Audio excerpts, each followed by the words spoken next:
Welcome everyone to Samurai Reviews. We are your hosts. We have Brett and Josh. Today we will be reviewing the movie 1917. Sequel to 2319, The Monsters, Inc. story. So today we're going to do something a little different. We're going to combine the spoilers and the non-spoilers together for this one. Kind of makes sense once we get through talking about it, but let's just discuss 1917. Okay. And what our thoughts on it are. 1917 is a film about World War I. These two soldiers go on this mission to deliver a message to stop an attack that is basically being the Germans set up a trap and they're walking right into it, so they have to go across the battlefield to go tell this general to shut it down. And so that's kind of the whole point of this movie if you haven't seen it. And that's pretty much the only unique part to it because, and this is my opinion, so take it as you will, but I'm kind of sick and tired of war movies. I mean, we get one like every 1 or 2 months. There's some new war movie out, and everyone decides they're gonna go see it because they're like, I remember the war. It's like, cool, dude, but like they're the same movie every time. And I don't think this one's really an exception. That's one of the reasons why I put the non-spoilers and spoilers together, because I feel it's one and the same. It's a war story. We know what's going to happen. We know the outcome of it. We know what's going on. The synopsis is pretty easy to explain. Two British, soldiers are just delivering an important message, and it just tracks them. Yeah. Along the whole way across the German lines. It doesn't say in this movie that it's a true story. Mm-hmm. It just says in the end that it's in memory of someone else who told a lot of stories. Yeah. And people are like, oh, this is a true story. I'm like, I don't think, because they never said based on a true story or anything. It just says memory of the person who told a lot of stories. Mm-hmm.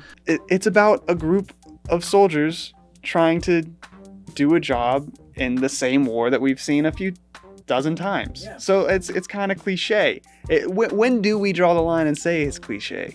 I think there are excellent stories that can be told through the lens of these wars. And there are movies that do that really well. Saving Private Ryan is one of the few war movies that I really enjoy. Band of Brothers is a really good, it's like six episodes. And that's I think that's probably my favorite war type thing. And it's done really well because it puts you in that grittiness and brotherhood that the story's trying to tell you. And I think this movie does that too. It's just those other two that I mentioned were over a decade ago. It's nothing new. The one thing that is new, and it does deserve an awful lot of credit for it, is the way that it's filmed. The cinematography in this is definitely, for me, the reason to see this. I don't think the story gives it anything greater than any of the cinematography could. So in this, it's basically filmed like it's supposed to be a continuous shot. And I think there's a little over a dozen shots in this movie. The longest continuous shot they had was 9 minutes. But that's still pretty crazy. As like the longest, I think in movies, it's like a little over 10 minutes is the record for the longest continuous shot. So it's really well done, and it's really well directed. The actors do a really great job of staying in their character, and you definitely feel like you're going through the trenches with them, and that's kind of what they're trying to do. And I think they do that excellently. That's something that we haven't seen in a war movie, and I think they deserve credit for that. Whereas the story is not up to that level. And you can't being impressive cinematography wise is not an excuse for having a average or slightly, even if you're going to give it the benefit of the doubt, a slightly above average story. I think the story is the weight of every movie. And how you film that story can bring it up or bring it down too. But at the core of it, it's all about what story are you trying to tell. And in that sense, I feel like this movie kind of falls flat. Since we're talking about story, I did mention that it was boring and bland. It kind of followed the movie Dunkirk, where the editing in there and how it was timeline and pieced were really good. But the Dunkirk movie, like the story itself, was so basic. But I even think that was better than this. I'm giving the story a 4 out of 10 because it lined with that Dunkirk kind of story where it's just boring and bland. Yeah. There was nothing really to it. It was just basic. They kind of give stuff away in trailers too. Is one of the things going in this movie. There's a death in it. I guess since we're doing the spoilers, the guy that gets the mission that has a brother in the troop that he's going to tell or warn of the trap, he dies about halfway through, and like it wasn't like I saw the trailers and it was so focused on this one character that it was like, okay, so clearly at some point the other character is gone. The most obvious solution or reason for that is because he's dead. So like it wasn't a surprise to anyone. I don't feel like it would have been. Emotional impact. I didn't really have any like emotional connection with these characters. It's not that because like I haven't served in a war or anything, you know, it's because they were so focused on how it looked, the film itself looked, and how it was shot, and just everything else happening in the background, like which the was rehearsal. Amazing. Like we can't say that enough. That it looked great. It took away from the story and the emotional impact that a movie should have. I'm just gonna lay it out here. Hot takes.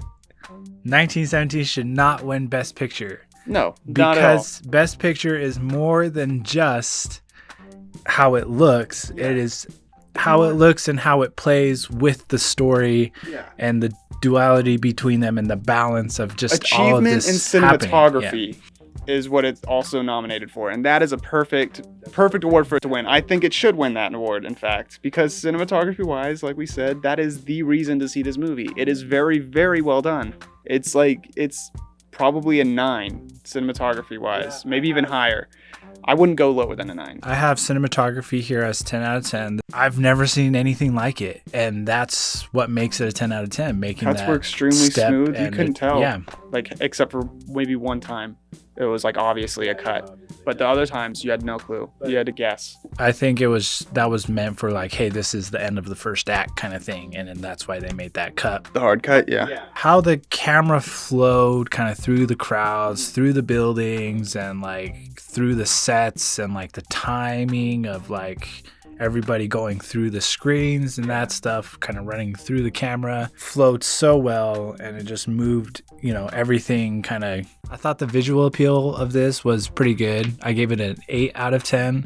The reason is just because, you know, it looked nice, but I felt like it didn't fit the setting of a war movie, like much like Saving Private Ryan or The Band of Brothers. It definitely about halfway through, the stakes after that one character dies, the stakes kind of just go away, because you know he's gonna get there, and he gets shot at so many times. Like, he gets shot at maybe 20 times in this movie, and none of them hit him. Well, I guess one hits him, but like it was just so inconsequential.